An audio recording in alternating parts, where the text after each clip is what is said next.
Voilà. Donc bonjour à tous, on est à la BCI avec Stéphane Boda. Il va nous présenter son nouveau 4x4. Donc vas-y Stéphane. Donc le nouveau B74.1 est une évolution du B74. Hein, donc sur les grosses évolutions, c'est un remplacement du châssis. Le châssis qui se différencie par sa couleur, il est un petit peu plus foncé. Une rigidité un peu différente et surtout sous la couronne, alors on le voit pas forcément, il y a un petit évasement en fait qui évite à la couronne de venir toucher le châssis. C'est une grosse évolution sur le B74.1. Nouveau slipper également. On pouvait avoir des pads parfois qui tournaient dans la couronne du précédent. Donc là ils ont fait. Alors attention, c'est pas celui-là, ça c'est un ancien. Mais le nouveau slipper, je vais vous le faire voir. Je vous le ferai voir après. J'en ai un de monté. Ensuite, grosse évolution aussi sur la prise d'Ackerman en fait ici avec une pièce en plus 3. Hein, qui est complètement, toute la partie avant est revue, hein, il n'y a plus le croisillon qu'il y a ici.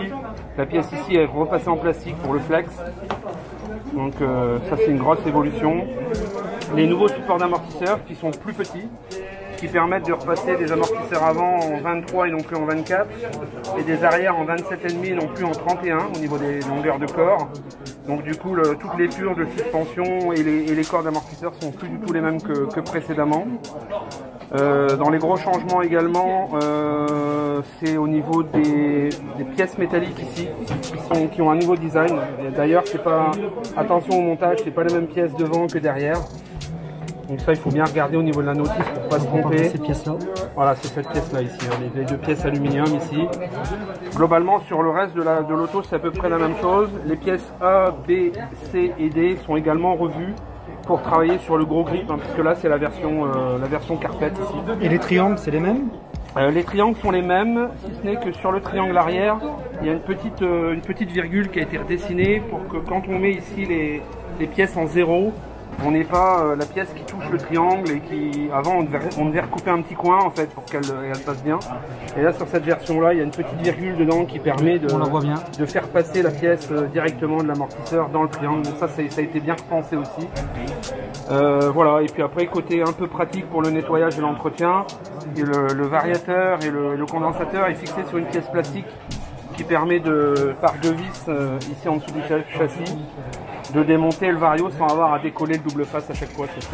Et au niveau transmission, diff, la partie transmission n'a pas évolué. Les cardans avant sont un peu différents, les mêmes longueurs mais un peu différents. Mais par contre, sinon le reste de la triangulation est la même. Les triangles arrière sont des triangles plus longs que les précédents. Et en fait, avant on avait une petite rondelle bleue ici et la noix de cardan qui sortait de la noix. Enfin du support, et là en fait on a la noix de cardan qui rentre intégralement on le voit bien ici, hein, qui rentre intégralement dans la pièce plastique, ce qui n'était pas du tout le cas sur la présente version. Donc on a des cardans qui sont d'origine en 66, alors que les précédents ça devait être du 64 je crois. Et en même temps, voilà. Est-ce que tu peux nous dire un petit peu, parce que là pour toi c'est une première, tu as essayé les pneus sismiques. Oui. Donc qu'est-ce que tu en penses des pneus sismiques par rapport au chaume? Sur le 4.2, franchement on a essayé, on a fait le comparatif, aucun changement. On n'a même pas eu besoin de modifier les setups. La seule différence qu'il faut faire attention, c'est que le diamètre du pneu n'est pas le même, le sismique est un peu plus grand en diamètre.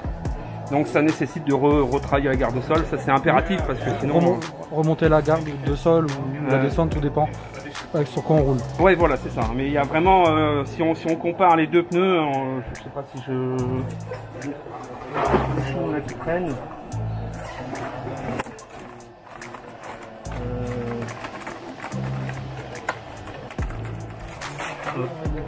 On va faire comme ça.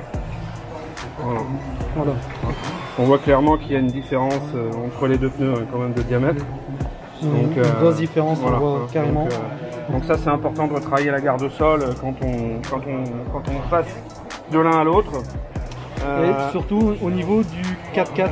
Alors sur le 4x4, on voit sur le 4x4, la même chose. Ils ont deux flancs différents. Voilà, en fait sur les pneus du 4x4, il faut vraiment être vigilant parce qu'en fait il y a une version extérieure qui est montée en hard. Je ne sais pas si vous le voyez bien ici à l'écran, hard. Voilà. Alors que de l'autre côté, on est en soft. sais pas si vous le voyez bien, soft. Voilà, avec la cyano. Voilà, donc là il y a un peu de cyano, mais donc ça veut dire que quand vous montez vos pneus, vous avez la possibilité d'avoir la partie soft à l'extérieur ou la partie hard à l'extérieur. Donc faites bien attention déjà pour que ce soit homogène, hein, pas coller un soft extérieur et un hard extérieur, sinon ça va pas le faire. Dans les essais qu'on a fait, on a essayé la version soft normale. On avait vraiment trop de train avant et ça rendait une auto très difficile, notamment dans le grand mur ici, on partait régulièrement sur le toit. Donc ensuite on a essayé la version hard extérieure, là on a une auto vraiment très facile. Je dirais qu'elle était vraiment, elle pardonnait toutes les erreurs, mais elle manquait un poil de train avant. Donc ce qu'on a fait après, on a essayé une version soft meulée, on avait meulé ici la première partie. Alors, cette fois-là, on a gommé les effets des retournements dans les parties, notamment le banking et ici. Et on a récupéré du train avant. Et au final, on a essayé le soft plus meulé, mais juste avec un peu de glu sur le flanc. D'ailleurs, vous voyez, on monte pas très haut. Hein. Et là, on a retrouvé une auto très similaire en comportement qu'avec un fusion. Et niveau usure? Alors usure, ces pneus-là ont 2 après-midi au niveau du train avant. Donc les pneus avant du 4x4, honnêtement, ça s'use pas beaucoup. Sur l'ensemble du 4x4, on a fait 2 après-midi avec le même train en fait. Alors c'est pas forcément ceux-là, hein. Ça c'est ceux qu'on a rodé hier. Mais donc ce qu'on peut voir, c'est que sur les pneus sismiques, ils sont moins chers. La mousse est un peu moins chère et l'usure, elle est moindre. Elle est moindre. Ouais, tout à fait. Donc pour l'instant, c'est positif pour les pneus sismiques. Oui, clairement. Moi, j'ai pas de que du positif à ce niveau-là. Sur le 4x4, il faut travailler un peu le train avant. C'est vrai que peut-être on a un pneu avant qui est un peu moins confortable qu'un fusion. Mais clairement, on a des performances. Clément avait le test lap lors des practices avec le 4x4. Donc voilà, ça marchait très bien. Et quant au 4.2, c'est pareil. Là, il avait le best lap, il a la pole, il a gagné la première finale. On n'a même pas changé les setups de l'auto, hormis la garde au sol. Et les pneus avant, on les voit ici. Voilà, donc je les ai fait essayer des pilotes Schum, mais qui voient très peu de différence avec des 4 stagger low profil. Et par rapport au temps, ça donne quoi par rapport à du Schum et à du sismique? Alors quand on a comparé lors de notre premier practice il y a 15 jours, on a posé l'auto avec du Schum, on a posé l'auto avec du sismique, on avait des temps qui étaient quasiment similaires. Vraiment très, très similaires. La seule différence c'est le fait qu'il y ait un diamètre différent. On a une auto qui est un peu plus confortable sur les réceptions de boss avec le sismique. Par rapport au Schum. En motricité, je pense que le sismique motrice un peu mieux. Et en usure, il s'use un peu moins. Donc, parce que là, j'ai filmé la première finale de Clément. On voit, bon, il la gagne, mais il y a eu quand même quelques petites fautes. Il y a eu quelques petites fautes, mais je pense qu'ils les auraient faites avec du Schum aussi. Le problème du mur, c'est que si on arrive derrière un attardé qui est moins vite, on perd tout le timing de la bosse. Et à un moment donné, il se plante dedans parce qu'en fait, il veut pas accrocher celui qui est devant, mais il n'a plus assez de vitesse pour tenir la voiture. Après, c'est une piste qui est quand même très technique. Donc la moindre petite erreur, il a voulu rattraper le temps perdu, mais voilà. Donc je pense que ça n'aurait pas changé grand-chose avec du Schum.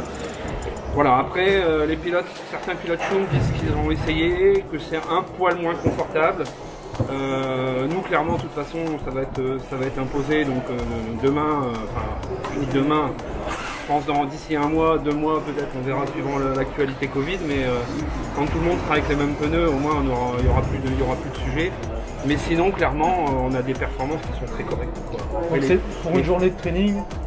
Ah bah clairement, la semaine dernière, on a fait avec le 4.2 comme avec le 4x4 le même train pour toute la journée. Donc c'est à peu près 10 packs. On a un gap on a un delta en fait dans le chrono à compter du 4e pack. On sent vraiment une petite baisse de performance, mais par contre du 4e au 8e pack, 9e pack, on arrive encore à rouler. Et si on roule en loisir, on peut clairement faire la journée. Et sur le 4x4, tu sens qu'il y a moyen une grosse évolution? Ça va aller plus vite? Sur le 4x4, par rapport au précédent, on a en tous les cas, des essais qu'on a fait, ce qui est sûr, c'est qu'ils ont aussi beaucoup travaillé sur la fiabilité. Parce que ce châssis, on pouvait avoir parfois une petite... suivant les bosses, suivant les pistes et donc certains sauts, parfois la couronne pouvait venir taper le châssis et mater un peu dedans. Donc c'est le gros du travail à résider, à modifier, à corriger ça en fait. Et le différentiel, enfin le slipper également. Pour le reste, c'est des petites évolutions. Je pense pas pour aller plus vite, mais en tous les cas, les pures de suspension, c'est bien vu parce que sur le gros grip, en tous les cas, je pense que c'est beaucoup mieux. tout le reste, c'est vraiment la même architecture au niveau des fusées, au niveau des diffs, au niveau des réglages de diffs, c'est exactement la même chose. Les diffs, les corps de diffs sont exactement les mêmes aussi.